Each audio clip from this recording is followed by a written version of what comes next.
Les 13 thématiques, oui, ça prend en compte pratiquement l'essentiel des préoccupations des Maliens. Si nous parvenions à débattre et à trouver des recommandations solides pour ces 13 thématiques, je pense que cela va contribuer significativement à améliorer la qualité de la gouvernance au Mali. Cela va contribuer au Mali nouveau que nous recherchons tous.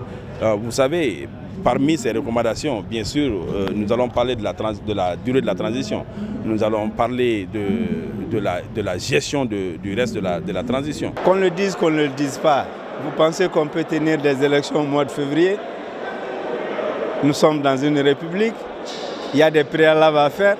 Aujourd'hui, tous les Maliens sont conscients, même la communauté internationale sait qu'on ne peut pas tenir le délai de février. Donc ça, ce n'est pas une discussion pour moi.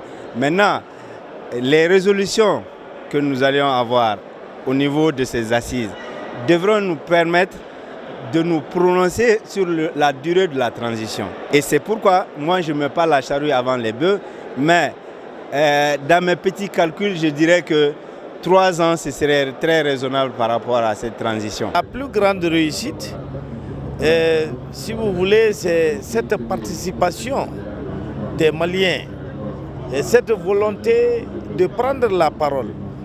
Et c'est ça qui a valu aux assises d'enregistrer une participation massive des Maliens malgré les lacunes d'organisation.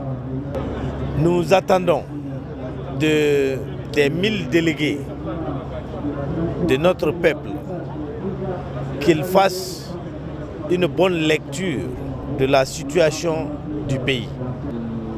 Il s'agit pour eux de voir entre les différentes thématiques proposées ce qui est bon pour le Mali, de faire des choix et des recommandations pour le Mali. Nos demandes sont, en premier lieu, être un Malien tout court, connaître nos documents d'état civil, que cette carte NINA, qu'elle change désormais à une carte d'identité biométrique et consulaire et électeur.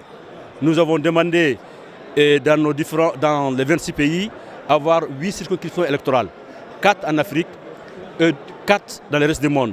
Et chaque circonscription électorale connaît 3 députés. Et nous avons demandé aussi dans le gouvernement à venir qu'on prend 5 ministres venant de la diaspora.